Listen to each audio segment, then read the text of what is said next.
How are you? Welcome to more conversations about our immigrant ancestors. Today, you're going to learn about a culture, at least I'm going to learn about a culture. One of the things that's happened to me in preparing these shows on those peoples who've come from other lands to establish this culture is that I've learned so much. I thought I knew what was going on. I had no idea what was going on with immigrant cultures in our own society. For instance, today's people that we're going to celebrate are the Cubans. You didn't know this.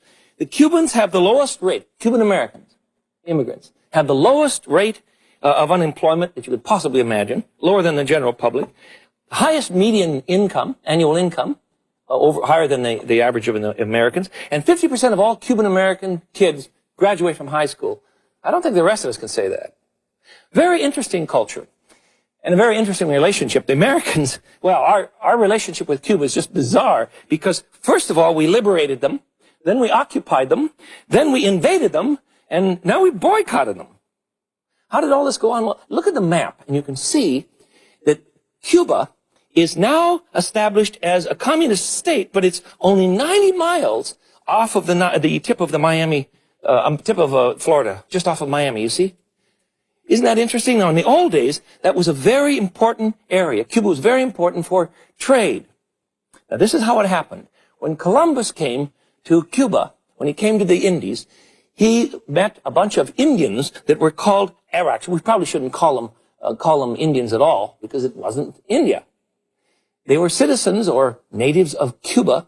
There were about 100,000 of these people at the time, and the Spanish came in, and within just a few years, they had wiped them out, down to about 5,000, and then the Spanish had to import black slaves from Africa in order to keep up their sugarcane crops.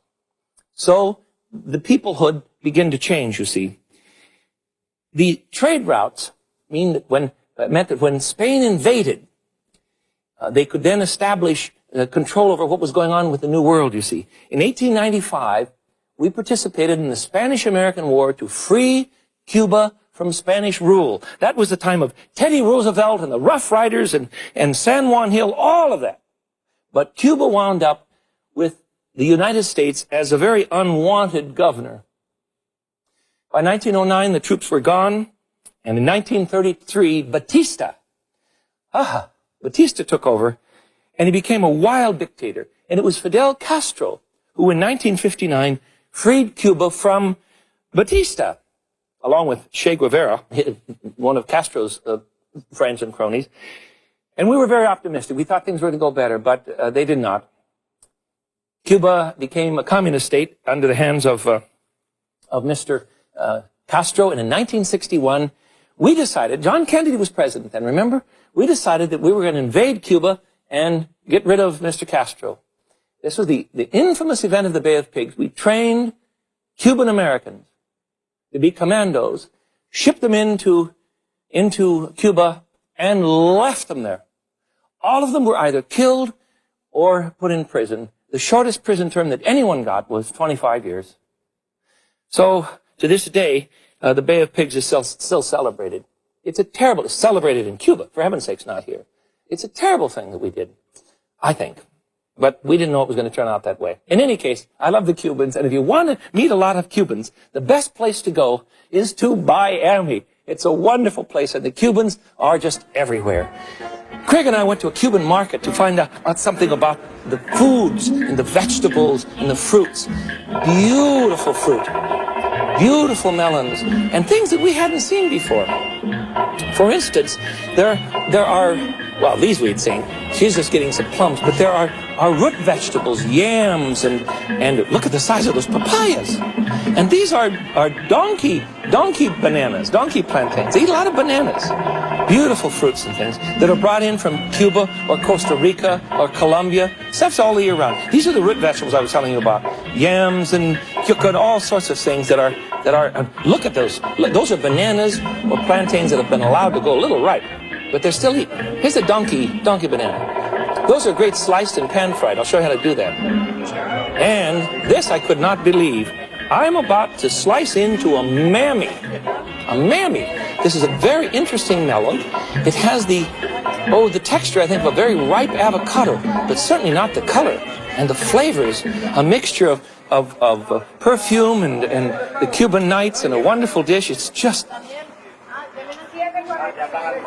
wow, it's wonderful stuff. Just delicious. Here in Miami, you can also, at this particular market, buy a deep fried shrimp. One shrimp, look at the size of that rascal, and it goes into a big sandwich. This is a Miami police officer of Cuban extraction. I wouldn't tangle with that guy. And he's having a tamal, not a tamale. Same thing as a tamale, but it's a tamal, a Cuban style. Here is a monument to the Bay of Pigs, right in the middle of town, and the eternal flame is going all the time to help us remember those Cuban Americans who tried to free Cuba and who were killed or imprisoned. Well, let's get down to the food. That's really the best way to understand the culture. I'm convinced of that. And this is La Teresita restaurant in Tampa. And it's a wonderful, wonderful place. The food, look at these people. And the wonderful things they eat. Here's the boss showing us how to make a vaca frita. Vaca frita means fried cow, right? He pounds out a flank steak that he simmered the day before, sprinkles it with a secret concoction, which I have and I will share with you, splashes it with some imported Spanish cooking sherry, and then fries it on a grill. This is one of the most wonderful things. That's flank steak. It's being cooked now the second time. You understand, it simmered first. And he cooks it with onions and green peppers. Come on, get them. There they are. I knew they were there somewhere. Brown those a bit, and it makes a wonderful lunch. I was anxious to have that. A little oil on the meat, brown those, and just kind of bring them back up to temperature, you see, because the meat's already cooked. It's very, very delicious. Vaca frita. Now, this is a Cuban delight. This is a Cuban sandwich. Now, watch him closely. Cuban bread is a little bit softer crust than French bread. Mayonnaise. This guy's made 1 million of these. Mustard. Now he's going to put some boiled ham. Time magazine said that La Teresita makes the best Cuban sandwich in all of America. Well, I can believe. Now, the salami he's putting on is strictly optional. And so are the dill pickles. But the pork is not. Pork roast goes on next. I'll show you how to do this at home. It's really great fun. Roast pork, and then finally some Swiss cheese. Now, so far you're saying, okay, so it's a sandwich. Well, I admit that, but watch what he's going to do now. He's going to put this together, and it goes in a press. And I cannot find one of these presses. If you know how I can get one, why call me, will you? A little butter on the outside. Now watch him. He's going to crush this thing to death in this enormous press, a sandwich toaster. Watch him. Squunch. Now, what he comes up with, what finally comes out, There you go. looks like a sandwich. Channing ordered this. Looks like a sandwich run over by a truck. See it? Look at it. But he's convinced it's terrific. Craig and I joined Channing for some more lunch. Craig with caldo gallego. I had a black bean soup, and Channing had a Spanish soup. Channing's my son, by the way. Spanish soup of garbanzo beans. Here's the bean and kale soup, the black bean soup, and I think perhaps one of my favorites, the Spanish soup with the garbanzo beans. Here it is. Channing's checking it for lost bottoms, I think. There it is. What's he think? All right. Now, here's my vaca frita. She's served with a little bit of lime. And I have a bowl of black beans and some fried plantain. Channing is having a beef steak cazuela, or cooked in a casserole. And Craig is having a pot roast filled, where is it, Craig? There it is. Stuffed with chorizo, or sausage. So we're trying them all. It's wonderful, wonderful food. Now, watch this. He's dipping toast in milk mixed with coffee. That is Cuban eating. Wonderful. The coffee thing threw me. I was really surprised to see that, but evidently you just can't have a good breakfast without coffee and milk cooked together in a big pot and then served with toast that they make in that big press. So that's kind of a garlicky flavor to it, I think. Pretty delicious. Black beans, first of all. These are very easy and absolutely delicious. We have a pound of black beans soaked overnight in ample water. Now, you see how they swell up when they're... Look at my hands, too. Isn't that interesting color? Well, this is the size of the bean. Sometimes they're called turtle beans. Turtle beans. But soak them overnight, a good pound of them, then drain them, put them in the pot, and add the following. Let me get some room here, because this is just basic to Cuban eating. All right, black beans, 1 pound, soaked overnight and drained in the pot. Then we're going to add 4 cups of good chicken broth, and I made this myself. But please, I don't want you using bouillon. It's nothing but salt. And even the salt is questionable. Then we want to add a green pepper. And I like to, when I cut up a pepper, I cut it, ouch, that's not very sharp. Just let me show you something. Let me show you something. Keep your knife sharp two ways. One, the old classic method is to use a steel. And the steel is so, you see? Good knives, and you stroke down the steel. So, now if that makes you nervous, the only knife sharpener that I've found that will really do a good job, and it's a funny looking thing, it's put out by the Chantry people. Look at this. You just put your knife here and pull it. And it sharpens it. About 3 times. Yes, and I always check with my finger. Always. That's all right. All right, that's going to work fine. Now, cut the peppers down straight. Then you can core it very quickly, you see. There we are. Get rid of the seeds are really not necessary to the dish. I don't think they have a particularly good flavor. And then hot peppers, you know. Hot peppers, they're obviously very hot themselves. Get rid of the seeds and you've got rid of most of the heat. All right, a pepper. One good red pepper. A great green pepper, sweet bell pepper. Not a hot one, just a sweet bell one that you know, the regular kind. And let's see, we have some ham hocks. I heard that. If you are a Cuban and you're saying, hold it, that's illegal, well, there are 2 schools of thought here. Some people like ham hocks in their Cuban beans, and some do not. I happen to like that, so it's all right. Beans, pepper. Now then, we have a couple of good onions, chopped up. Here's a plain yellow onions. And I want to add, a few ounces of pork fat, you see, of salt pork. Just cube it up, about half a pound max, and put it in. A little less if you want. If you want to cut down on fat, you eliminate a lot of these things. And use just lean ham, for instance. That would be good, too. And it'll cut down on the fat. Now, the seasonings, which I have to check on here. Let's see. We need 3 cloves of garlic. I won't have time to crush that up, so I've already chopped some up. 1, 2, 3 cloves of garlic. This is so easy to make. It takes 2 hours to cook, though. That's earlier today when we were cooking and preparing for your coming, one of my cooks, Big Don we call him, said, is all Cuban cooking takes so long? Well, remember, all of our immigrant groups had time in the old days to cook from scratch. And they did. It isn't just the Cubans. Everybody did the same thing. The Germans and the Norwegians, it's in our culture where we don't have time to eat that we feel we don't have time to cook. One sin is as bad as the other. I'm done with it. All right. We need some, where is it? Some paprika? About 2 teaspoons of paprika. You sure I've got the right one? Sometimes if I grab a bottle and it's cayenne, oh boy, are we in trouble. Cayenne's very, very hot. And we need some cumin, about 3 teaspoons of cumin to flavor the pot. This is ground, fresh ground too. I like it fresh ground. All right. Well, that'll be good. And let's see, a little chili powder, just a tiny tad. Maybe a quarter of a teaspoon. That's just a pinch, you know. Large pinch. Yeah, that'll be plenty. That's fine. And finally, a couple of bay leaves. That's all we need. Now you simmer that. Whoops, good Lord, Smith. Boy, you'd think the show had a budget, though, the way I'm cooking. Bay leaves are not expensive, and you've heard about people saying that you must always take the bay leaf out of a pot or you'll choke and die on it or something like that. If you want to crush them up, fine. I just remove them. It's not a big deal. I just really don't care. All right, now, put that on the simmer for about 2 hours. And at the end of 2 hours, this is what you get. Isn't this fun that I just have this ready and I can just pretend like I've been cooking it for 2 hours? Here we are. Now, one last ingredient. Hope I've got the right pot. Ah, I do. See, that cooks down beautifully. And it's a wonderful, wonderful color. Well, it's black. It's black is what it is.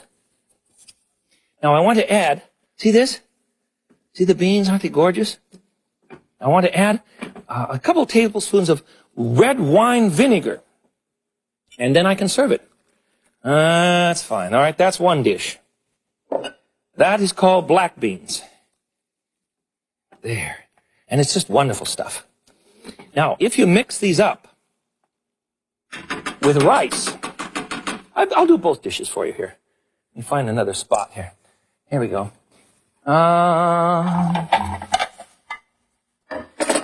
Here's some black beans, which is a classic part of the meal in Cuba. If you cook these down with a lot more broth, of course, then you can get a black bean soup. And that's just delicious stuff. Putting this on the red portion of the colors for the Cuban flag. Interesting, they're red, white, and blue, just like our own. And they're very close. And just south of them is a Commonwealth state, Puerto Rico. And it's further south than Cuba.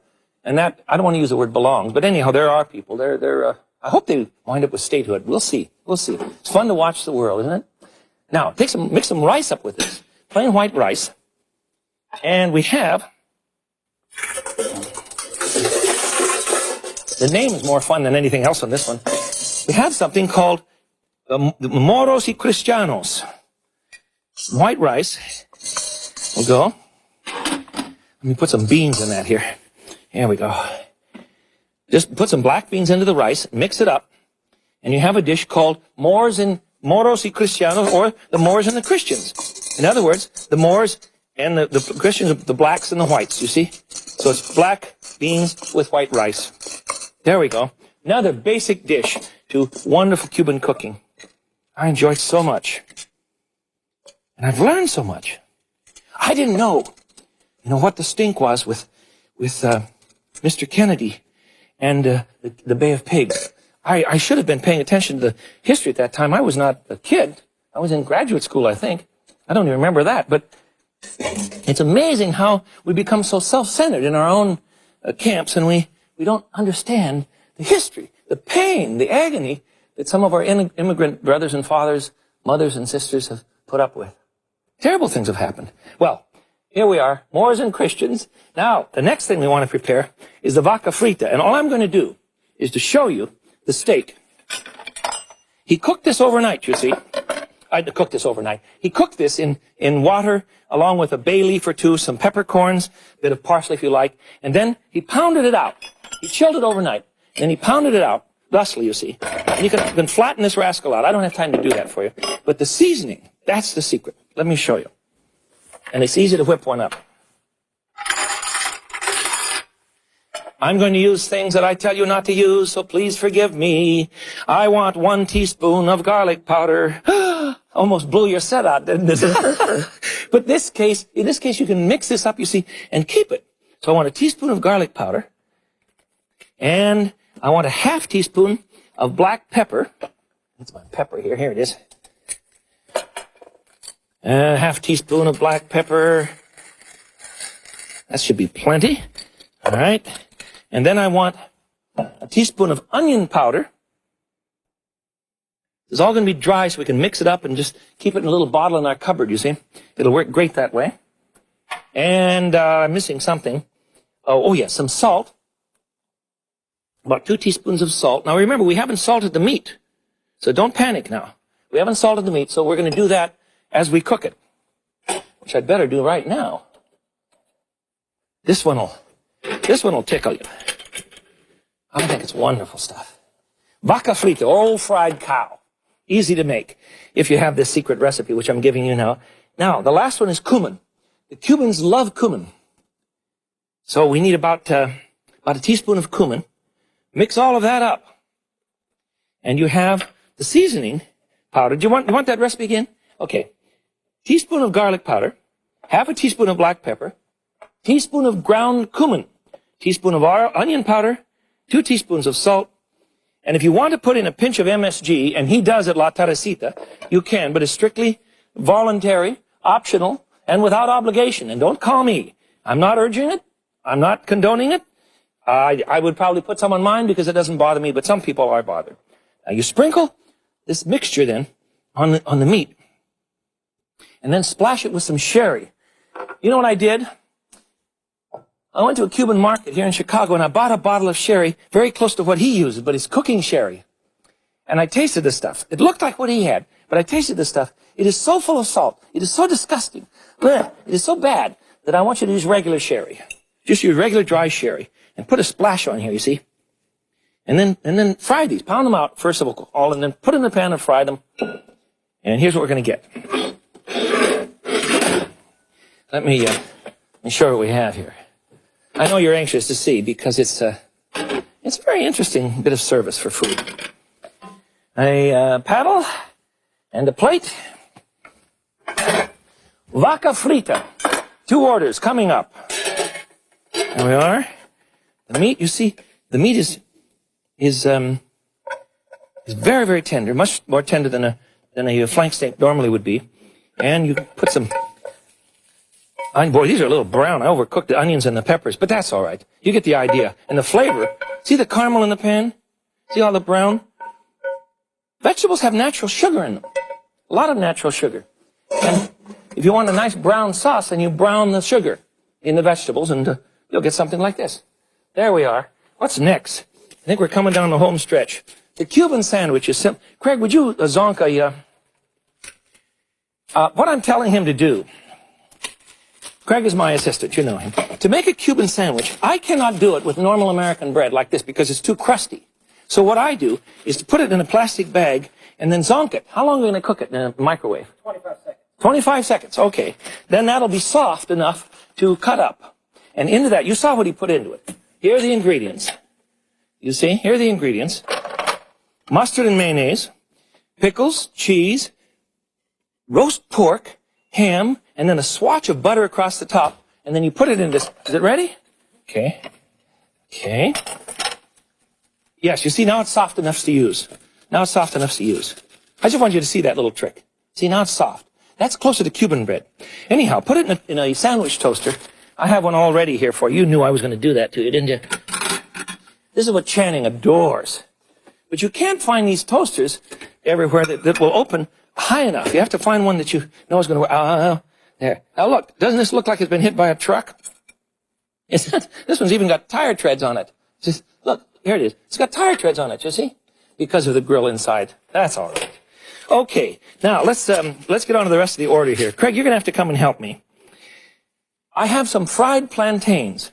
Will you get the ropa vieja out of the oven? I don't know where it is. These are plantains. This is a riper one. This is a green one. And here's some red bananas. These are all common in the Cuban diet. And they're really interesting. What you do is to peel these and fry them. I need just a second. Okay. I want to get this out first. You fry them. And look how delicious they are. Where'd my spatula go to here? Look how delicious these are. We'll just put some alongside of our flank steak, vaca frita, you see? Fried plantains. Very interesting bit of food. And there's another one here. This is great fun. This is great fun. This one is called, I hate to give you the name, but it's so funny.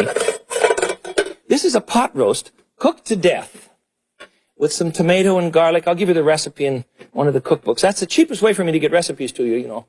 The cheapest way possible. This is called old rags. Look at this. You debone it and tear it up, mix it with some seasonings, common over rice. Oh, that's good stuff. Is that too hot to handle? Yes. I should have known it would be. Let's put that here on the top of the red, white, and blue for Cuba. Cuba, I think it's pronounced properly. Cuba.